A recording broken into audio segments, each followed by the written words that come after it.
Hi everyone, welcome back to the channel. Thank you so much for being here. Thank you to all the new subscribers who have cropped up in the last couple of months. It's really exciting for me to see all of these new people that are joining. And I see all of your comments and I see the things that you leave, and it like overwhelms me with joy, and I'm so grateful that you're all here. And even though I've been a little bit slow these last couple of months, I'm just really grateful. So thanks for being here. If you're watching this and you're not subscribed, please do hit that subscribe button. I talk about all things goddess mythology, witchcraft, paganism, religion, women's spirituality in particular, rituals, and creativity, and ways in which you can use ancient rituals in contemporary times for healing, for women's empowerment, and for justice in the world in general. I also speak a lot about women's hidden herstories, not histories, but herstories. Yeah, I'm a PhD student in women's spirituality, for those of you who are just joining. In a couple of weeks, I may be moving into candidacy depending on how fast I write. I have submitted the first draft of my doctoral dissertation proposal, and I'm just waiting for feedback from my advisor. Then I have to do that feedback, then it goes to the next person, do their feedback, and then it goes to the last person, do their feedback, and then it goes back to my advisor. So if I'm able to do that within enough time, then fantastic, but we shall see about that. I've been a bit laggy, and if you watched my last full-length video, you will know why. So if you haven't, you can check that out. If you also struggle with mental health or emotional health, emotional well-being, little trigger warning for PTSD on that video, but so grateful that I was able to share about that journey. Another journey I'd like to share about, which is the topic of this video, is body positivity. So I actually wrote a paper about this, but it got rejected.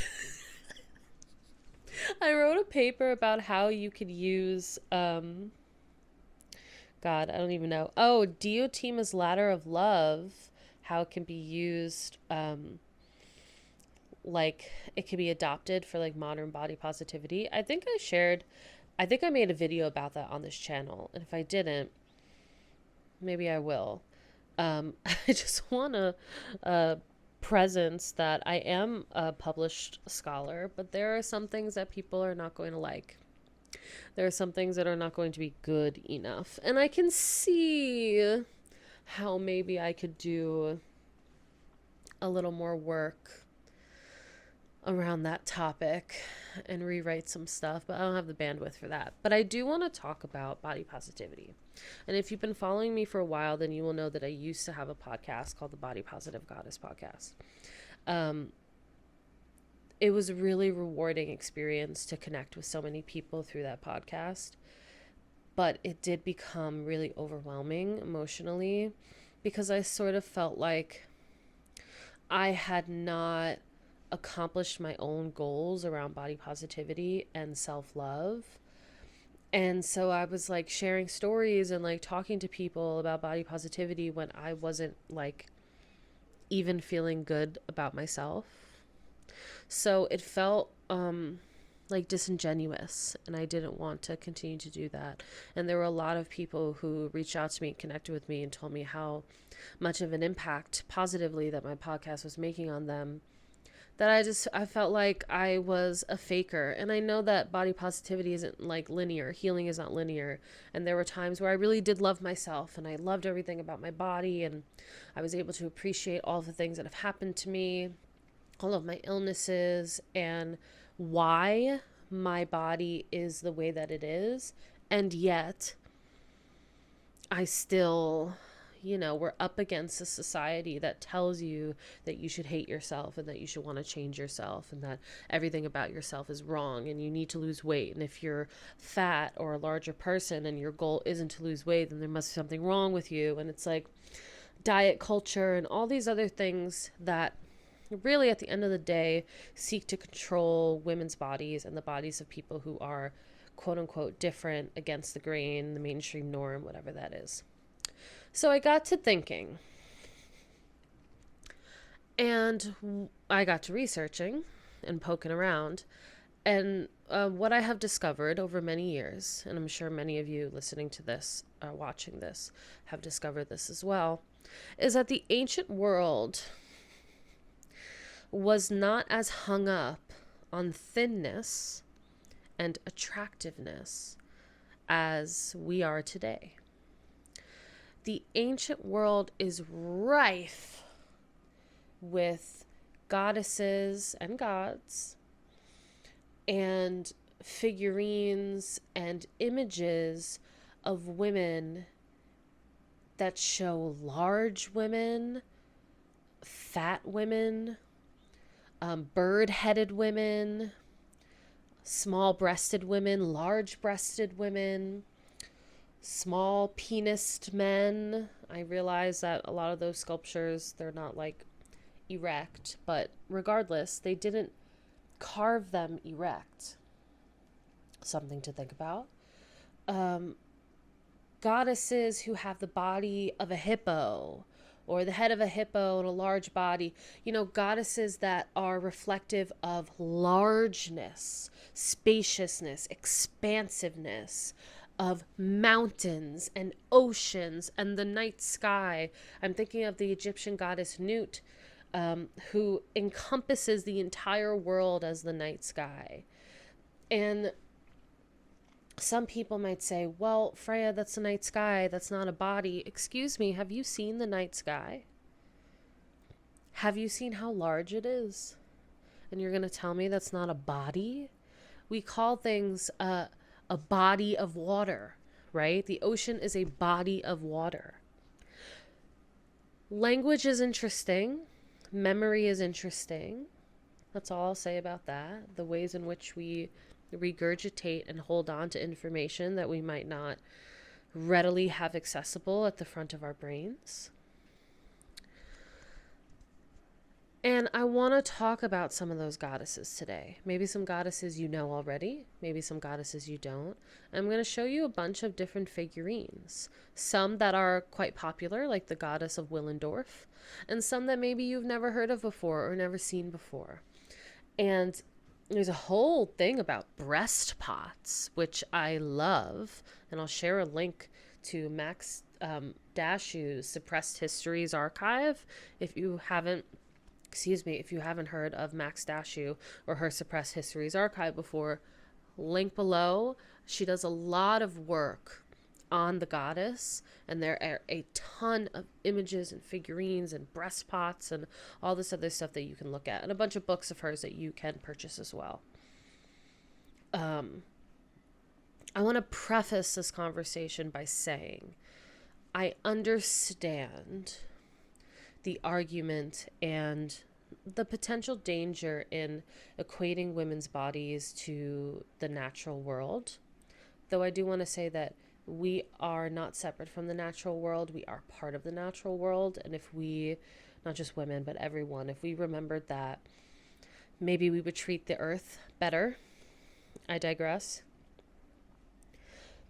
I understand there are problems with equating women's bodies to nature and the cycles of nature and the natural landscape.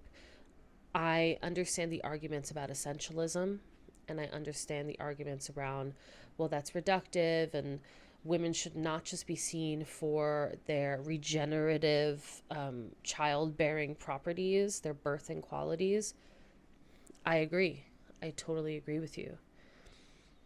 However, we often look at mythologies, histories, ancient worlds and ancient figurines and all of that through a modern lens. We look at it through our eyes and our sensibilities and our minds and our understanding from today's perspective. And we're also living in a world where women are deeply, deeply undervalued, and we experience a lot of harm, and we experience a lot of danger. And women's tasks, women's quote unquote roles, whatever they might be, women's bodies. I mean, we're just, I don't think I need to keep going. I think we all know what the deal is, right? And so women have to do so much to be on an even playing field, if we can even say that. And so a lot of traditional matrilineal or matrifocal, matriarchal, whatever word you want to use, those kinds of societies that valued women and children. And I mean, that's just, we can't even really conceptualize what that might have been like, where women are centered and women are focused and women are revered, women are honored, women are sacred.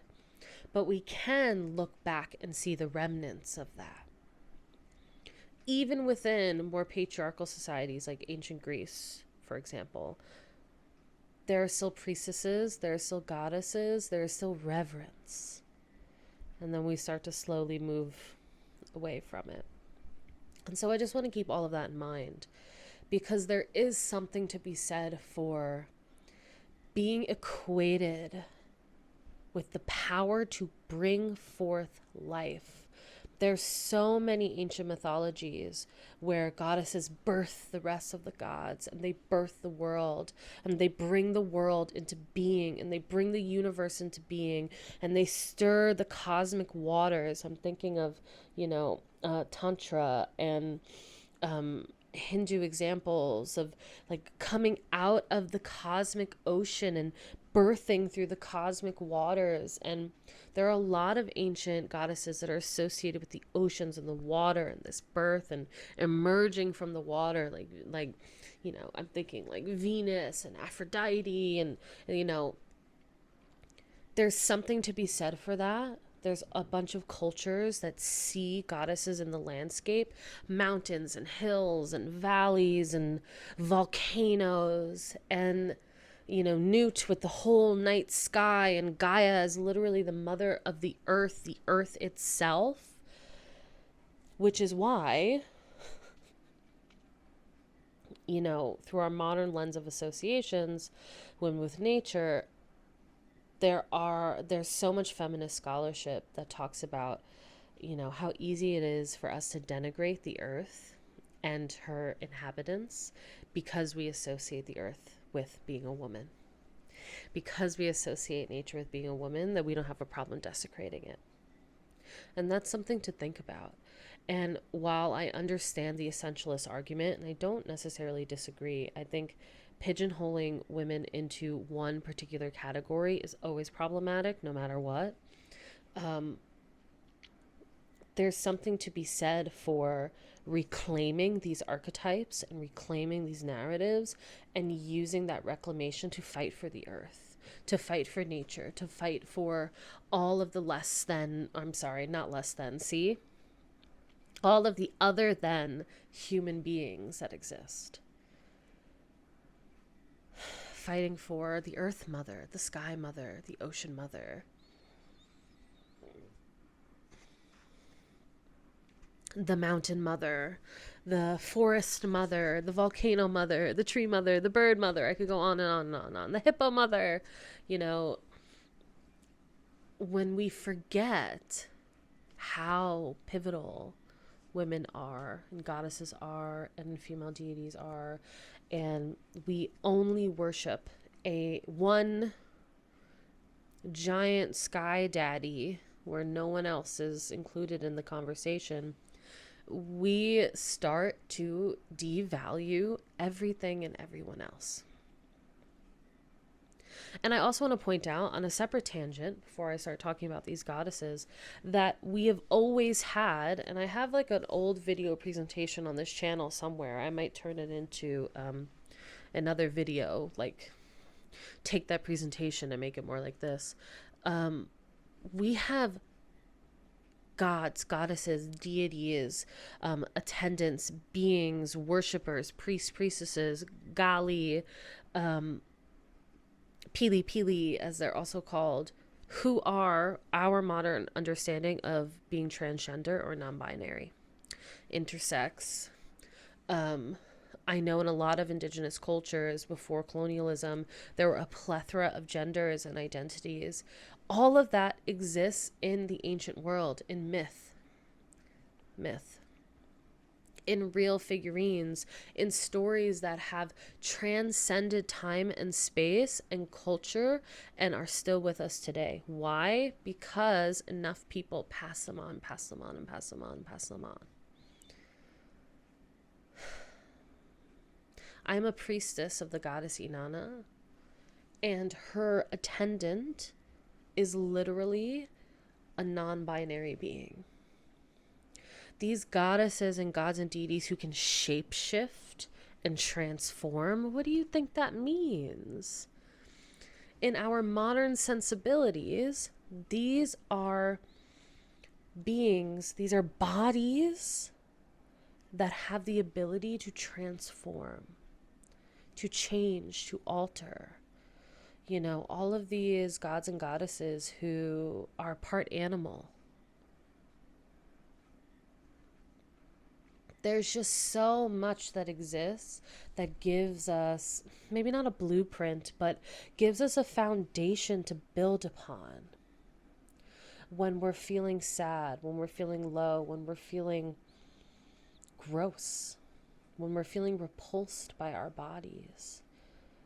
There are ancient civilizations and peoples and beings that worshipped your body. They worshipped your body. They worshipped your body for its ability. They worshipped your body for what it represents, whether it's fertility or fecundity or strength and power, for certain qualities that you had that made one seem like a bird, a fox, a lion, an alligator, a hippo. You know, we weren't so hung up on, you must be thin in order to be beautiful. You must be this perfect Instagram model. And I also want to say as well, because I had a really interesting conversation with someone before about, you know, my thinness. Someone always says, well, go eat a sandwich. Or I remember people saying that to people, oh, you should go eat a sandwich because you're so thin and this and that. The ancient world has your body too. The ancient world has all bodies. And bodies that we can't even conceptualize today being paired with these other animals. And before some historian or archaeologist or whoever comes into my comments and they're like, oh, well, that didn't mean that they really had the head of an alligator. It was just meant to represent. I know. That's the point. I know that. It's meant to represent something. So why can't we allow that imagery to reflect something in ourselves and represent some aspect of ourselves today, in the here and now? That's what I'm getting at. And so let me tell you about a couple of these goddesses. First, we're going to look at a Hindu goddess named Jayastha. I do apologize for my pronunciation, but I'm reading it as Jayastha. So in Sanskrit, this means the eldest or the elder, and it refers to the Hindu goddess of adversity and misfortune. So I'm bringing her into the conversation even though it's not a quote-unquote positive aspect, because I'm so tired of women being tame and civil as well. Not all goddesses and not all women are here to serve you or give you something or do something for you. Instead, I'm here to cause chaos and destruction, and I'm going to disrupt some shit, and in order for that not to happen, you're going to worship me. And I love that about her. And so she has this association with disease and poverty. And in order to avoid these kind of misfortunes, people would worship her. So Jayastha appears in the Hindu tradition as early as 300 BCE. And her veneration was at its peak in South India in the 7th to 8th century CE.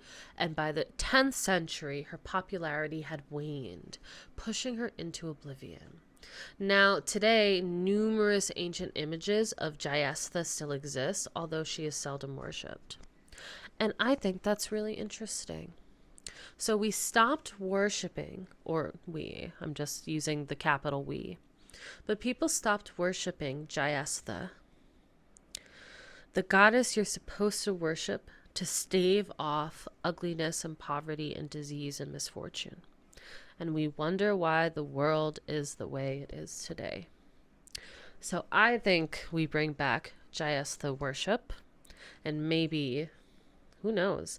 You know, what's interesting about Jayastha in relation to body positivity, as you can see from those images, she has a quite large body, and I love that she sits with her legs open and her breasts are large and her belly is nice and round and loose, and she's not holding in her belly. And when I think about my own body struggles, I have PCOS, I have a number of autoimmune diseases, for example, a number of them. My body is in pain, and I'm slowly building my way towards health again. But because my body is in so much pain, it's taking a really long time. And I think about worshiping a large bodied goddess to stave off disease and misfortune. And when I think about disease and misfortune that has latched itself onto my body, and in order to rid myself of it, I have to worship a goddess whose body looks like mine. Hello? Is that not like probably the key to self-love and self-acceptance? And having a more positive outlook on your body is worshiping the body that is yours, that looks like yours, that moves and breathes and maybe has to sit wider because I've got a hip and back problem and I've got to sit wider and my belly is right here and my breath. Like, a lot of therapists, psychologists, spiritual teachers, there's a lot of conversation around not being able to heal your body and to heal your relationship with your body and a bunch of other things unless you can learn to love and accept your body. And so worshiping the goddess of adversity, disease, and misfortune in order to rid yourself of it and allowing her to be reflective of your body feels so powerful and freeing, actually. And I think I'm going to learn a bit more about her. I'm feeling really inspired to learn more about her. And I'm like having an epiphany while doing this. I'm sorry. There's like too much spaciousness in between my thoughts. But this concept of, well, we stopped worshiping her, or we rarely worship her anymore, and now all these bad things are happening. I stopped worshiping myself, and all of these bad things are happening. So if we take that as a mirror, as an opportunity, I feel like we open ourselves up to ridding ourselves of the disease and misfortune. Again, there's something so interesting and tantalizing about choosing to worship a goddess, Jayastha, a goddess of disease and misfortune and adversity, in order to stave off and rid yourself of disease and misfortune, whose body looks like yours when you're dealing with body issues, body image issues, autoimmune disease, other injuries that are body related. And so my invitation here with this goddess is to look yourself in the mirror, maybe naked, and worship what you see. Do that for 3 weeks, and I'm going to do it with you and report back. And let me know what has changed in your body and in your mind after that time. Okay, moving on. Here we have Papa Tuanuku, the Maori goddess of the land. But more so, she is the land.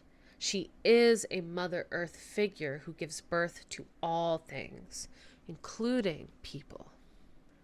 So in Maori mythology, the primal couple, Rangi and Papa, or Rangi Nui and Papa Tuanuku, appear in a creation myth explaining the origin of the world and the Maori people. Although I do want to say that there are a couple of different versions and different dialects. So Rangi had married someone else first and then married Papa Tuanuku, and together they became the primordial Sky Father and the Earth Mother, bearing over 500 children. And you can see from some of this imagery that they lie locked together in a tight embrace, and that their sons were forced to live in the cramped darkness between them. And there's a whole mythology that comes from this that I'll share with a link below so that you can check it out. But I want to bring us back to this idea of birthing the entire world. Birthing the world from her body. Birthing the world, being the world. Being creation. In order to be the world and be inhabited by over 500 children and also all of the trees and the birds and the bees and everybody else, you have to be massive. There's no other way to say that. You have to be massive. Your energy has to be massive. Your spirit has to be massive. Your body has to be massive. And how beautiful that you have landscapes within your body, upon your body. I know there's going to be trolls, hopefully not, but usually when I post this kind of content, there's trolls. There'll be a troll like, oh, just lose weight. Oh, being fat is unhealthy, or blah, blah, blah. And everyone likes to criticize people's bodies under the guise of health. And what I have discovered, and what science also backs, is that weight is not necessarily an indication of your health. There are plenty of times where I have been much thinner and I've been much unhealthier than I am now. And there are plenty of times where, like right now, for example, aside from the autoimmune disease, like I don't have any other internal health situations that any doctor would be concerned with. But it's always under the guise of health that someone criticizes how you look. And they feel often, these people, that they have the right to do so because they care about you and they care about your health. You can care about me and care about my health. Thank you so much. Love you. But I know that that's not why it's happening. And also, you don't know anyone's story. You don't know anyone's life. You don't know anyone's history. And to just insert yourself in that way is deeply problematic. So if someone's doing that in your life under the guise of health, tell them to F off. Okay? Because we're goddesses out here. We have landscapes and oceans and trees and mountains and volcanoes within and upon our bodies. And we have the ability to birth nations. As does Papa Tuanuku, who also, I do apologize if my stress or emphasis is on the wrong letter. Let's move on to another. So here we have the Egyptian goddess Taweret, who is a protective goddess of childbirth and fertility. And the name Taweret means she who is great, or simply great one. So this deity is typically depicted as a bipedal female hippopotamus. I mean, she's standing upright with feline attributes, huge female human breasts, the limbs and paws of a lion, and the back and tail of a Nile crocodile. So she commonly bears the epithets Lady of Heaven, Mistress of the Horizon, which I love, She who removes water, Mistress of pure water, and Lady of the birth house. So she's holding this Sa sign, and it's a hieroglyph, and that means protection or lifesaver. So archaeological evidence demonstrates that hippos inhabited the Nile well before the dawn of the early dynastic period, before 3000 BCE. And the violent and aggressive behavior of these creatures intrigued the people that inhabited the region, leading them to both persecute and venerate them. So I love that about the hippo. Hippos are sneakily dangerous because they look very cute, but they will kill you. So watch out. So there are a couple of scholars that see Tawaret closely grouped in with other protective hippo goddesses like Ipet or Reret and Hedjet. And some of these scholars actually interpret these goddesses as aspects of the same deity, considering their universally shared role as protective household goddesses. So what I love about this, I spoke a little bit earlier about this combination of other animal qualities within the human qualities. And the fact that the animals that are being paired and put together with this goddess who's protecting the household and is protecting women in childbirth. I love the remover of the water and the pure water also, because, if we're thinking of like the amniotic fluid, for example, we're removing, your water breaks, whoosh, the removal of the water. And then this idea of like the pure water, where the child is being birthed, where life is being born. I think that that's so interesting. And also, they were like crocodile, hippo, water. Beautiful. And also the Nile River was like the main water supply. Like things growing along the Nile were lush, and it represented fertility and abundance and safety, food security, all of these sorts of things. And so to think of the animals that lived within this sacred space as being sacred, that makes sense to me. But they're pairing all of these sort of animals together that are dangerous. They're dangerous animals that are revered. They are protectors. And all of these different components of these animals are put together to form this goddess with huge, long, hanging female breasts. It's as if she could feed all of the babies being born. This idea of fertility and childbirth. She can hang down and all of the babies can latch on.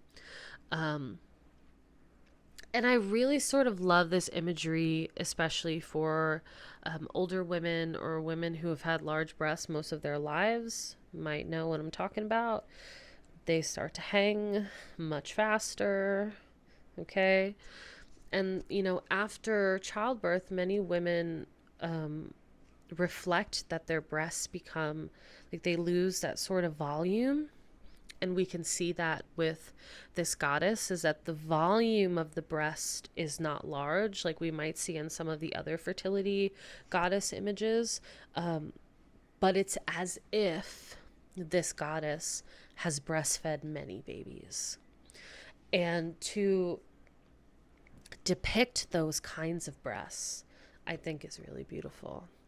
Because older women are often told that, like, okay, you had kids, that's it, you're done, you've got no more value, You know, we see it with like older actresses in Hollywood trying to book roles, and we see it with women who, you know, maybe they stop their careers to give birth. And we just see a lot of different kinds of narratives that are like, well, your time's up, clock is ticking.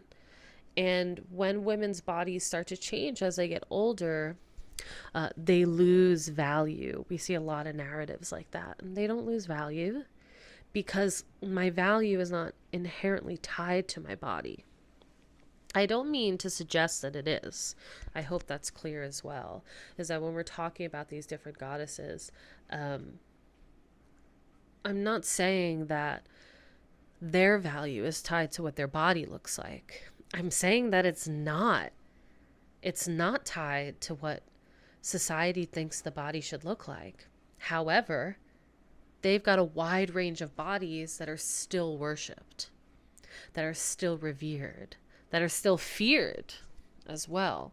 The full spectrum of emotion. And so this could be a really nice guide. I think Tawaret could be a beautiful guide for women who maybe your body has changed due to childbirth. Maybe your body is looking different. You're having a hard time loving on that body. This would be a beautiful image to carry with you. Okay, one more. So this is the very famous red-haired goddess in Visaris. And you can see, I'm not sure if it's still in the National Museum of Serbia and Visaris, but it definitely was there.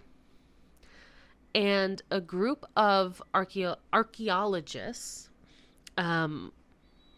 found a number of objects, including this goddess, from the 6th millennium BC. So this was unearthed on the territory of Serbia. So once these archaeologists found this figurine, they were able to get some more funding, thank goodness, and they're focusing on studying the period from which this figurine most likely came from. So it's definitely early Neolithic. And during this time, there were a great number of inhabitants from Anatolia and Eastern Mediterranean. And that's the time period that they believe, and the people who they believe this red-haired goddess comes from. And they're calling her the red-haired goddess because of some samples that came from the hair, this sort of red paste or red remnants. But as you can see, she has a very large behind, a very large one, very large lower portions, and we don't know why. You know, and I'm going to show, there's going to be a bunch of other images that are going to come up on the screen that are just different goddesses, like or figurines, I should say female figurines. Goddesses are often depicted like cupping or holding the breast. That's something that scholars kind of agree on, though there are other things like maybe one hand up, one hand down, things like that. Checking out Max Dashu's work will give you a lot more answers. But I love that we are constantly unearthing, whether it be a goddess, whether it's a fertility figurine, whether it's just like some child's play toy, sculpture, doll, something, and we don't know, having these very large proportions, large bodies, large breasts, large buttocks, large whatever, bird head, like small breasts, I mean pointy breasts, sagging breasts. I mean, I told you about the breast pots. I mean, just breasts everywhere. It's like, this video is probably gonna get banned for the number of times I've said it. But whether it is a doll, a figurine, a toy, just a carving that someone just wanted to do for no reason, or whether it's a goddess or a deity that's being worshipped, the artist, the carver, finds it to be important. It's significant, it's important, it's worthwhile. It's worth them taking the time to carve this body in this way. Maybe they just like it. Maybe they found it humorous. Maybe they found it fun. Maybe they found it attractive. But whatever the case is, it was worthy of an artist's hand. Over and over and over and over again. There are so many of them. And so regardless of whether someone can be like, well, we absolutely know for 1000% sure that this is what it is, it almost doesn't matter when we're using it as a metaphor, when we're using it as an image, when we're using it as an idea to help us love and accept ourselves and reflect that reverence back onto ourselves. That's the thing that matters most, not I 1000% know that this particular goddess and deity was worshipped in this way, and this is how the people felt about her. I would love to know that. I would love to have that answer. But what feels more emergent in this moment is the ability to use this ancient imagery in a way that helps heal contemporary women. It helps heal contemporary women in their relationship to their bodies and themselves, in their relationship to other women, in their relationship to the ability that their bodies have. And just like an overall big FU to diet culture and what society says you should look like. And if you don't look this way, you have no value. Or your value is poor. It's not good. We get to decide how we feel about ourselves. We get to decide how we feel about others. And if we held a little reverence for ourselves in whatever shape and form we're in right now, how would that change how we move through the world? How would that change how we acted, how we behaved, how we loved? What would change for you? What would change for you if you looked in the mirror and instead of wishing, oh, maybe if this was a little bit different, or maybe if I could change that a little bit, instead of doing that, you went, wow. Wow, I worship you. You are beautiful and I love you. You are strong and I love you. You are powerful and I love you. You are capable and I love you. I trust you. I'm proud of you. I'm grateful to you. Thank you for supporting me and keeping me alive. How would that change us on a cellular level? A cellular level, a spiritual level, mental, physical, emotional? I mean, it's hard to do. It's hard to do. And I don't want to minimize anyone's experience, anyone's trauma, anyone's history. I don't know what it is. I'm not a therapist. I'm not a psychiatrist. I'm not a trained mental health professional. I'm not here to tell you that if you just start doing these things, all of a sudden it's magic la la land and everything is fine. But that's why it's a practice. And that's why rituals are often repeated again and again and again. Because it's very unlikely that after however many years of being on this earth, with however many years of the same sort of messaging and imagery, that overnight you're going to be like, I'm better. I'm done. It's all done. I'm healed. No. But ancient people took these figurines with them. They took these symbols. They took these images. They carried them where they went. They placed them in shrines, on hilltops, in trees, in caves, in sacred landscapes. How could we carry that image of ourselves, or a goddess of your choosing? How could we do that? What would it be like to take a picture of yourself and to print it and to put little stickers and draw stuff around it and use words of affirmation and carry it with you and pull it out when you need it. If you're like an actual person who works with clay, what would it be like to create yourself? I think that would be so fun. Well, that's what I've got for you today. Something to think about, maybe something to journal about. But I would love to know your thoughts. And don't forget to like, subscribe, share this with someone who might need this message as well. I think we all need a little bit of self-love, no matter where it comes from within, from someone reminding us, from carrying a little goddess around with you, or a big goddess around with you.